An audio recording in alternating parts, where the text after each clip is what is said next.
Hi, this is Value Updates YouTube channel. நம்ம value update YouTube channel பார்த்தீங்கன்னா எக்ஸ்க்ளூசிவாக சட்டத்தை மக்களுக்கு தெரியப்படுத்தி கொண்டு இருக்கிறோம். நம்மளுடைய வேல்யூ அப்டேட் சேனலை சப்ஸ்கிரைப் பண்ணுங்கள், மறக்காதீங்க பெல் பட்டனை ப்ரெஸ் பண்ணுறதுக்கு. அப்போ தான் உடனுக்குடன் உங்களுக்கு சட்டம் பாப்பாகவும் உங்கள் மொபைல்லையோ நீங்கள் தெரிஞ்சு கொள்ளலாம். நம்மளுடைய சேனலை எல்லா விதமான சட்டங்களும் நம்ம எஜுகேட் பண்ணிகிட்ருக்கோம் மக்களுக்கு. சப்ஸ்கிரைப் பண்ணியிருந்தீங்க அப்படின்னா சோசியல் மீடியாவில் ஷேர் பண்ணுங்கள், அதன் மூலமாக மக்கள் சட்டம் தெரிந்து கொள்வார்கள். இன்றைக்கி பார்க்க போகிறது FSSAI அப்படிங்கிற இது என்ன அப்படிங்கிறத பார்க்க போகிறோம். Food safety and standard of authority of India அப்படிங்கிறது தான் அதோட ஃபுல் ஃபார்ம்.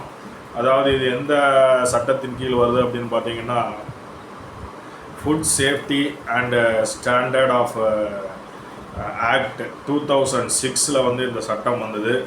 இந்த சட்டம் மக்களுக்கு ஒரு நல்ல அதாவது உணவை கொடுக்கணும் அப்படிங்கிறதுக்காக கொண்டு வரப்பட்ட சட்டம். அதாவது ஒரு சிறு வணிகமாக இருக்கட்டும், பெரு வணிகமாக இருக்கட்டும், மொத்த வியாபார வணிகமாக இருக்கட்டும், எந்த ஒரு வணிகம் உணவுப் பொருளை விற்பனை செய்கிறதோ இல்லை எக்ஸ்போர்ட் பண்ணுகிறதோ அதை அவங்க ஃபுட் சேஃப்டி அண்ட் ஸ்டாண்டர்ட் அத்தாரிட்டிகிட்ட அவங்க லைசன்ஸ் வாங்கணும். அந்த லைசன்ஸில் 3 kinds ஆஃப் லைசன்ஸ் இருக்குது. சென்ட்ரல் லைசன்ஸ், ஸ்டேட் லைசன்ஸ், அப்புறம் பெட்டி ஷாப்ஸ் லைசன்ஸ் இருக்குது. இதில் பார்த்தீங்க அப்படின்னா இந்த இதில் நமக்கு என்ன தேவைப்படுதோ அந்த விதமான லைசன்ஸ் வாங்கி அதுக்குண்டான ஃபீஸை பே பண்ணி வாங்கிக்கலாம். அது இல்லாமல் நீங்கள் ஒரு உணவுப் பொருளை தயாரித்து விற்பதோ இல்லை பேக் பண்ணி விற்பதோ எந்த விதமான விற்பனையும் செய்வது அப்படிங்கிறது முற்றிலுமாக சட்டத்தின்படி தடை செய்யப்பட்டது மற்றும் அபராதம் விதிக்கப்படும். சில நேரங்களில் சிறை தண்டனை கூட விதிக்கப்படுறதுக்கு உண்டான வாய்ப்புகள் இருக்குது. ஏன் அப்படின்னா இதிலே கொடுத்துருக்காங்க, சேஃப்டி அண்ட் ஸ்டாண்டர்டுக்காக தான் இந்த லைசன்ஸ் வழங்கப்படுகிறது. ஒரு தரமான பொருள், நல்ல பொருள் கொடுக்கணும் அப்படிங்கிறது தான் இந்த சட்டத்தினுடைய நோக்கம். இது 2006 கொண்டு வரப்பட்ட சட்டம். அதாவது இந்தியாவில் உள்ள எந்த ஒரு உணவு வணிகத்துக்கும் பார்த்தீங்கன்னா, ஹோட்டலாக இருக்கலாம், இல்லை ஒரு ஃபிஷ் மார்க்கெட்டில் ஃபிஷ் கொடுக்குறதா இருக்கலாம், இல்லை வெஜிடேரியன் வெஜிடபிள்ஸாக இருக்கலாம், எந்த இதுக்குமே FSSAI அப்படிங்கிறது தேவை. அதனால தான் எந்த ஒரு உணவு வணிகத்திற்கும் FSSAI உரிமம், அதாவது லைசன்ஸ் அப்படிங்கிறது ஒரு முக்கியமானது அப்படிங்கிறத நம்ம இதில் தெரிவிச்சுக்கிறோம். இது சட்டப்பூர்வ இணக்கமாகும். அதாவது மேண்டட்டரி இன் லா. இது அதாவது ஒரு ஃபுட்டு சேல் பண்ணுறாங்கன்னா இதோட லைசன்ஸ் எடுக்க வேண்டியது மேண்டட்டரி அப்படிங்கிறது ஒன்று. இது சட்டப்பூர்வ இணக்கம், நுகர்வோர் பாதுகாப்பு மற்றும் வணிக வளர்ச்சியை உறுதி செய்கிறது. அதாவது கன்சியூமர்ஸுக்கு ஒரு நல்ல ரைட்ஸை இந்த சட்டம் கொடுக்கிறது. உணவுப் பொருட்களை உற்பத்தி செய்தல், சேமித்து வைத்து கொண்டு செல்வது அல்லது விநியோகிப்பது இல்லை ஈடுபட்டுள்ள வணிகங்கள் இது கட்டாயமாக இந்த லைசன்ஸை எடுக்க வேண்டும் அப்படிங்கிறதும் ஒரு முக்கியமான விஷயம். இந்த FSSAI உரிமம் ஏன் முக்கியமானது என்று பார்த்தீங்கன்னா, இது சட்ட இணக்கமானது, லீகல் பைண்டிங் அண்ட் மேண்டட்டரி அப்படிங்கிறது. உரிமம் இல்லாமல் செயல்படுவது சட்டவிரோதமானது அப்படிங்கிறதும், மற்றும் அபராதம் மற்றும் சிறை தண்டனை உள்ளிட்ட தண்டனைகளுக்கு வழிவகுக்கும் அப்படிங்கிறதுனால இது கண்டிப்பாக ஒருத்தங்க ஒரு ஃபுட்டை சேல் பண்ணுறாங்க அப்படின்னா இதை பின்பற்ற வேண்டும். நுகர்வோர் பாதுகாப்புக்காக இந்த சட்டம் கொண்டு வரப்பட்டுள்ளது. அதாவது உரிமம் உங்கள் வணிக சுகாதாரம் மற்றும் பாதுகாப்பு தரங்களை பின்பற்றுவதை உறுதி செய்வதற்காக FSSAI ஆக்ட் வந்திருக்கு. மேலும் பார்த்தீங்கன்னா, சாத்தியமான சுகாதார அபாயங்களில் இருந்து நுகர்வோரை பாதுகாக்கிறது. அதாவது நாளைக்கு ஏதாவது ஒரு கம்ப்ளைண்ட் வந்தது அப்படின்னா அந்த அத்தாரிட்டியில் நீங்கள் கம்ப்ளைண்ட் பண்ணிங்கன்னா அவங்க அதில் இன்ஸ்பெக்ட் பண்ணி அதை ரெக்கவர் பண்ணி அதை லேபில் டெஸ்ட் பண்ணி அது என்ன எவ்வளோ நாள் இருக்கிறது, கெட்டு போனதா இல்லை நல்லதா அப்படின்னு சொல்லி அதை செக் பண்ணுவாங்க. அது ஒரு பெனிஃபிட்டாக உங்களுக்கு கிடச்சிருக்கு. வணிக நம்பகத்தன்மையை வந்து பெருக்குவதற்கு, அதாவது வணிகர்களுக்கும் சரி கஸ்டமருக்கும் உண்டான ஒரு நல்ல உறவை வந்து கொண்டு வருவதற்காக இந்த எஃப்எஸ்எஸ்ஐ வந்து சட்டம் கொண்டு வரப்பட்டது. அதாவது ஒரு எஃப்எஸ்எஸ்ஐ உரிமம் வந்து நுகர்வோரின் மத்தியில் நம்பிக்கையையும் நம்பகத்தன்மையையும் உருவாக்குகிறது அப்படின்னு நம்ம சொல்லலாம். ஏனெனில் இது வந்து தரம் மற்றும் பாதுகாப்பிற்கான ஒரு உறுதிப்பாட்டை வந்து குறிக்கிறது அப்படிங்கிறத வந்து நம்ம தெளிவுபடுத்துகிறோம். இது வந்து சந்தை விரிவாக்கம், அதாவது எக்ஸ்பான்ஷன் ஆஃப் த பிஸ்னஸ் வந்து முக்கியமான ஒரு விஷயம்.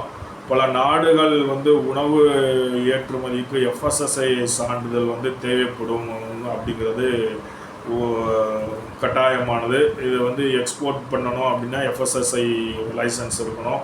அந்த என்ன ஃபுட்டை வந்து எக்ஸ்போர்ட் பண்ணுறீங்களோ பேக்கேஜில் வந்து எஃப்எஸ்எஸ்ஐ டீட்டெயில்ஸ் கொடுத்துருக்கணும், உங்கள் லைசன்ஸ் நம்பர் இருக்கணும் அப்படிங்கிறத வந்து சட்டம் வந்து எம்பசைஸ் பண்ணுது. இது சர்வதேச வர்த்தகம் உட்பட பரந்த சந்தைகளுக்கு ஒரு விரிவான ஒரு ஆக்கப்பூர்வமான ஒரு ஏற்பாடை வந்து செய்து கொடுக்குது அப்படிங்கிறதும் ஒரு உண்மையான ஒரு விஷயம். ஒழுங்குமுறை ஆதரவு வந்து இதில் வந்து தேவைப்படுது. அதாவது எஃப்எஸ்எஸ்ஐ மூலயமா உணவு வணிகங்களுக்கு வந்து ஒழுங்குமுறை விஷயங்களில் வழிகாட்டுதலையும் ஆதரவையும் வந்து வழங்குகிறது இந்த எஃப்எஸ்எஸ்ஐ. மேலும் வந்து சமீபத்திய தரநிலைகள் மற்றும் தேவைகள் குறித்து அவர்கள் வந்து புதுப்பித்த நிலையில் இருக்க உதவுகிறது. அதாவது எஃப்எஸ்எஸ்ஐ வந்து லைசன்ஸ் எக்ஸ்பயர் ஆகுது அப்படின்னா அதை வந்து திருப்பி நீங்கள் வந்து லைசன்ஸை வந்து ரெனுவல் பண்ணணும் அப்படிங்கிறதும் வந்து முக்கியமான ஒரு விஷயம். இது வந்து தர உறுதிப்பாட்டை வந்து இந்த சட்டம் வந்து அங்கீகரிக்கிறது அப்படிங்கிறதும் சொல்கிறோம். இந்த உரிமம் வந்து உங்கள் உணவுப் பொருட்கள் குறிப்பிட்ட தரத்தை வந்து தரங்களை பூர்த்தி செய்வதை உறுதி செய்கிறது. இது வந்து நுகர்வோருக்கு உங்கள் பிராண்டு அப்படிங்கிறத வந்து எஸ்டாப்ளிஷ் பண்ணுது. இந்த பிராண்ட் மீது நம்பிக்கையை வந்து அளிக்கிறது அப்படிங்கிறதும் வந்து நம்ம பார்க்குறோம்.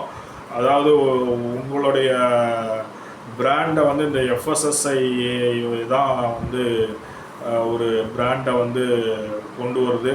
அந்த எஃப்எஸ்எஸ்ஐ எப்படிங்கிறதே வந்து பார்த்திங்கன்னா தரமான உணவு கொடுக்கணும் அப்படிங்கிறதுக்காக அந்த சட்டம் வந்து கொடுக்கப்பட்டிருக்கு. முதலீட்டாளர்களின் நம்பிக்கையை வந்து பெறுவது. அதாவது எஃப்எஸ்எஸ்ஐயை வந்து நீங்கள் வாங்கிட்டீங்க அப்படின்னா அது வந்து ஒரு கவர்மெண்ட் ரெகக்னைஸ்டு பிராண்டாக வந்து மாறிடும் அப்படிங்கிறத நம்ம சொல்கிறோம். அப்போ வந்து முதலீட்டாளர்களினுடைய நம்பிக்கையை வந்து நீங்கள் வந்து பெறுவீர்கள் அப்படிங்கிறது.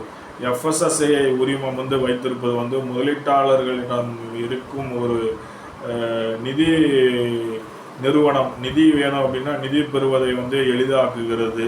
ஏன்னா ஒரு லோன் போகணும், ஒரு பிராண்டை வந்து எக்ஸ்பேண்ட் பண்ணணும் உணவு துறையில் அப்படிங்கும்போது அந்த எஃப்எஸ்எஸ்ஐ நாங்கள் அதோட பெர்மிஷனோட தான் அந்த உணவுக்கு வந்து பிஸ்னஸ் பண்ணுறோம் அப்படிங்கிறத வந்து நீங்கள் எஸ்டாப்ளிஷ் பண்ணணும் லோன் வாங்குறதுக்கு.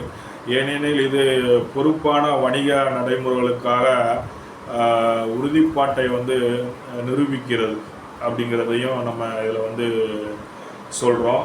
அதாவது பொதுவாக வந்து எஃப்எஸ்எஸ்ஏஐ, அதாவது food safety and standard authority of India, இது வந்து food safety and standard act 2006 வந்து வந்தது. இது வந்து கவர்மெண்ட் வந்து அங்கீகரிக்கிறது. உங்களுடைய உணவை வந்து விற்பதற்கான அங்கீகாரத்தை கொடுப்பது தான் வந்து எஃப்எஸ்எஸ்ஏஐ அப்படிங்கிறது. மற்றும் வந்து இதன் லைசன்ஸ் வாங்கிட்டு நீங்கள் உணவு வந்து தரமற்ற உணவு கொடுப்பதை வந்து தடுக்குவதற்காக இந்த சட்டம் வந்து இயற்றப்பட்டிருக்கிறதுங்கிறதையும் நம்ம வந்து சொல்கிறோம். நம்மளுடைய வேல்யூ அப்டேட் சேனலை வந்து சப்ஸ்கிரைப் பண்ணுங்கள். மறந்துடாதீங்க பெல் பட்டனை வந்து ப்ரெஸ் பண்ணுறதுக்கு ரொம்ப அவசியமான ஒரு இந்த பதிவு. உங்களுக்கு உணவு வந்து யார்கிட்டையாவது நீங்கள் வாங்குறீங்க, அந்த உணவு சரியில்லை அப்படின்னா அதில் வந்து லைசன்ஸ் வந்து கண்டிப்பாக எஃப்எஸ்எஸ்ஐ லைசன்ஸ் வந்து இருக்கணும். அப்படி இல்லைன்னா நீங்கள் அந்த அத்தாரிட்டிகிட்ட வந்து கன்சர்ன் அத்தாரிட்டிகிட்ட கம்ப்ளைண்ட் பண்ணலாம். அது ஒன்று. இன்னொன்று, எஃப்எஸ்எஸ்ஏஐ வந்து இல்லாமல் ஒரு உணவை வந்து விற்கும் பொழுது பேக்கேஜ்லேயோ பேக்கேஜ் இல்லாமலோ ஒரு உணவை விற்கும் பொழுது அது வந்து சட்டத்திற்கு புறம்பானது. அதையும் நீங்கள் வந்து கம்ப்ளைண்ட் பண்ணலாம். உணவை வந்து தரமாக இருக்க வேண்டும் அப்படிங்கிறதுக்காக கொண்டு வந்தது. இந்த சட்டத்தை வந்து மக்கள் சரியாக பயன்படுத்த வேண்டும். இதை நடைமுறைப்படுத்துவது மக்களுடைய, அதாவது கன்சியூமருடைய கையில் தான் நிறைய இருக்குது. மற்றும் வந்து விற்பனையாளர் கையிலையும் இருக்குது. அதாவது உணவு வந்து தரமாக இருக்கணும் அப்படிங்கிறது ஒரே காரணத்துக்காக தான் இந்த சட்டத்தை ஒன்று ஏற்றிருக்கிறார்கள். அதாவது food safety and standard act 2006. மிக்க நன்றி, வணக்கம்.